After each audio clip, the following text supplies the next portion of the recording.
Bonjour, bienvenue sur Comment fait-on. Je suis heureux de vous retrouver pour une nouvelle recette. Aujourd'hui, nous allons réaliser ensemble des torsades aux pépites de chocolat. Vous allez voir, c'est très simple à faire et c'est un véritable délice.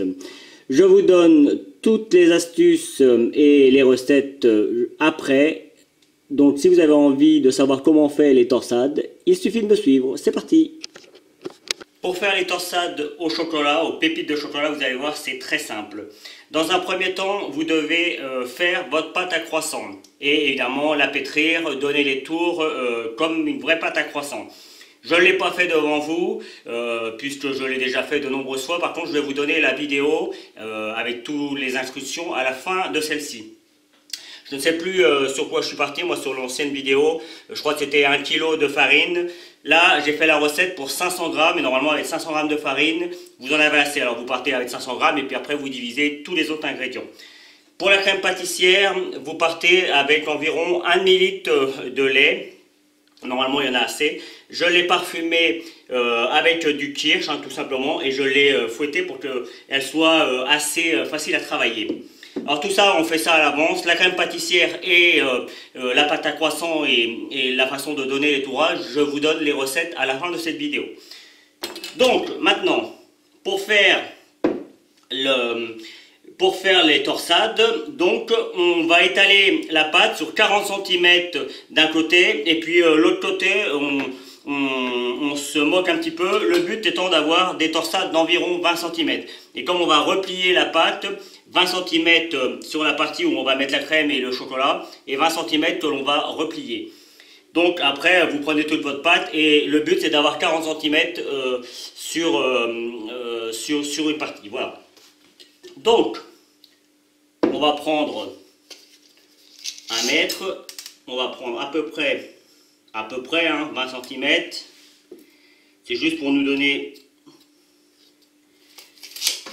une idée où est-ce qu'il faut qu'on mette la crème. Alors, je ne vais pas le faire tout devant vous parce que ça prend un petit peu de temps. Mais le but, voilà, c'est de ne pas en mettre de trop de crème parce que sinon vous allez avoir du mal à les étaler et à les tourner. Mais il ne faut pas non plus ne pas en mettre assez. Donc il faut trouver le juste milieu. Et vous voyez, à l'aide d'une petite spatule, ça se fait tout seul. Et on n'hésite pas. On y va, on fait attention. On en met bien sur les côtés. Bien qu'en général, les côtés, on les découpe au préalable. Voilà. Et on fait comme ça jusqu'à temps que toute la première partie soit recouverte de crème. À vous de jouer. Voilà, ma crème est mise. J'ai mis quasiment le demi-litre de lait, enfin la crème que j'ai fait avec le demi-litre de lait. Donc un demi-litre de lait, partez sur un demi-litre de lait, ça suffit sans problème. Et maintenant, on va prendre des pépites de chocolat que l'on achète dans le commerce. Et on va en parsemer partout. Et là par contre, on y va. C'est des torsades aux pépites de chocolat, donc on est généreux. Hop, j'en prends un deuxième paquet. Alors évidemment, vous pouvez en faire moins, mais sachez que ça se congèle très bien. Et vous pouvez les sortir, les mettre à pousser et les déguster quand vous en avez envie, donc c'est pratique. Ça pousse assez vite, parce que là, il n'y a pas besoin, comme les croissants ou les pains au chocolat, d'avoir une pousse très importante. Il faut juste que ça commence à lever, et ça suffit pour pouvoir faire les torsades. Voilà, hop, là, il y en a assez, il y en a partout. On appuie un petit peu pour que les pépites de chocolat s'intègrent bien à la crème. Et puis maintenant, il ne nous reste plus qu'à recouvrir notre pâte. Alors on peut y aller en 2 fois.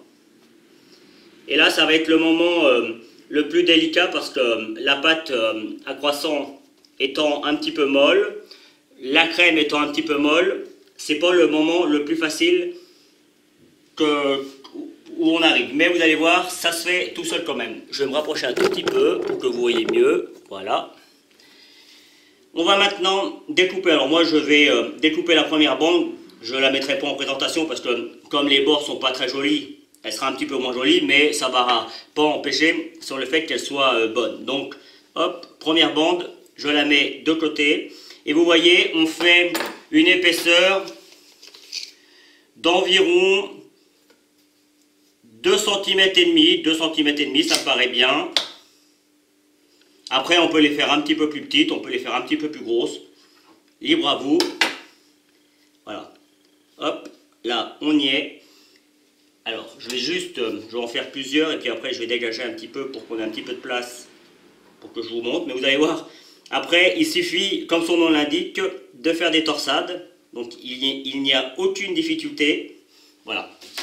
Je vais pousser ça. Je ne peux pas le pousser. Donc, du coup, je vais tout découper. Après, je mettrai ça sur une planche. Comme ça, je pourrais vous expliquer plus facilement, avec un petit peu plus de place, la façon dont on fait les torsades.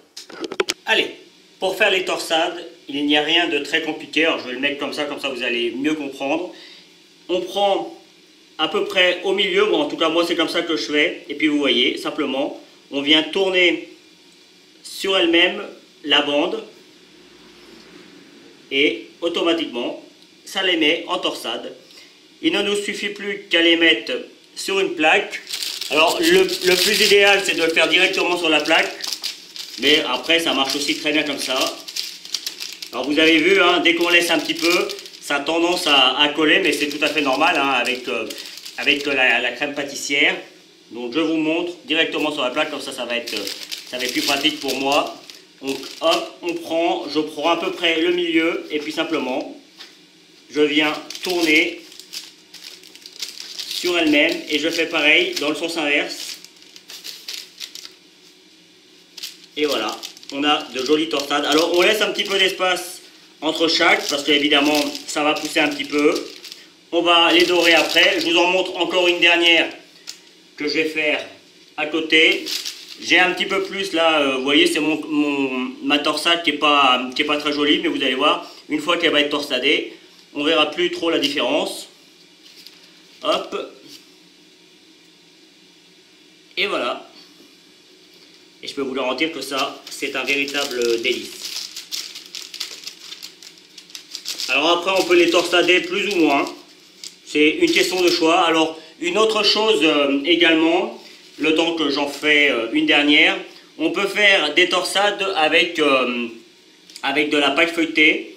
Moi je trouve, et c'est un choix personnel, je trouve qu'avec de la pâte à croissant c'est bien meilleur, c'est plus doux, c'est plus tendre. La pâte à croissant c'est une pâte levée feuilletée et je trouve que le fait que la pâte lève, ça donne un petit peu de douceur aux torsades. Maintenant si vous aimez vraiment les choses bien feuilletées et uniquement feuilletées, faites-le avec de la pâte feuilletée, ça marchera aussi très bien.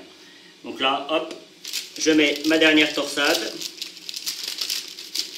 Et on va les laisser pousser au moins 1 heure à température ambiante. Après, il ne faut pas qu'il fasse trop chaud. Mais quand il fait une vingtaine de degrés, c'est très bien.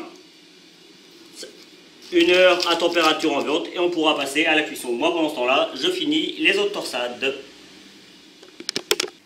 Bien, mes torsades sont maintenant suffisamment poussées. J'ai fait une petite dorure, c'est simplement un œuf que j'ai battu. Et on va simplement les dorer. Alors, normalement, ça c'est les petits aléas du direct. En théorie, le pinceau, il ne se le défait pas. Et simplement, vous voyez, on vient bien les dorer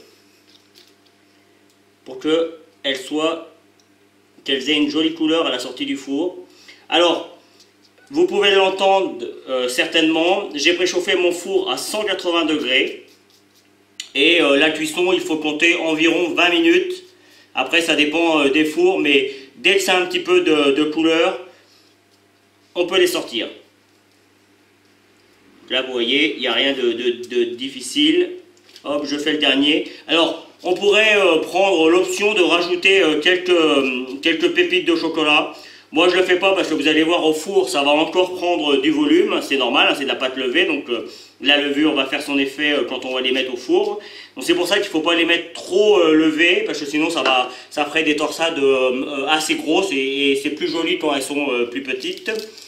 Juste une dernière chose, vous pouvez également préparer un petit peu de sirop, c'est simplement autant d'eau que de sucre, vous faites chauffer ça pendant 5 minutes et quand les torsades sortent du four, vous en mettez dessus. Non seulement ça va leur donner un petit goût sucré qui n'est pas désagréable, mais en plus ça va leur donner un bel aspect brillant. C'est ce qu'on fait en général dans les boulangeries, sur les chaussons, tout ça, et c'est pour ça que ça a toujours l'air bien brillant. Voilà, c'est parti pour la cuisson.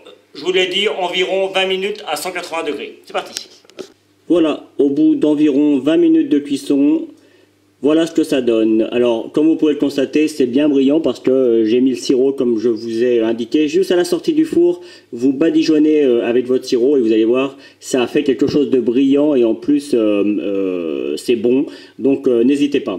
Après, vous pouvez ne pas le faire, hein. Ça marchera et ce sera tout aussi bon sans. C'est un plus.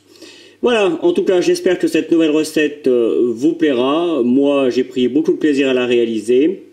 Vous avez certainement dû voir apparaître les liens qui vont vous permettre d'aller sur Instagram ou sur Facebook. Juste après, vous allez avoir le lien qui va vous permettre de vous abonner si vous ne l'avez pas encore fait. Le lien qui va vous permettre d'aller sur mon site www.commentfaiton.com où vous retrouverez l'ensemble de mes recettes. Et puis, évidemment, je vous donnerai deux autres recettes. Alors, je vous donnerai la recette des croissants. Je ne vais pas vous donner des recettes. Sur le coup, je vais vous donner les recettes qu'on a besoin pour faire celle-ci. Donc, la recette des croissants et la recette de la crème pâtissière. Voilà, j'espère que j'ai tout dit. À bientôt sur Comment fait-on. Vous pouvez vous abonner maintenant soit ici dans le coin. Allez sur mon site internet où vous retrouverez toutes mes recettes et puis consultez les deux vidéos qu'il y a ici qui correspondent à des vidéos que soit je vous ai données dans la recette, soit qui correspondent à la recette en question. À bientôt sur Comment fait-on.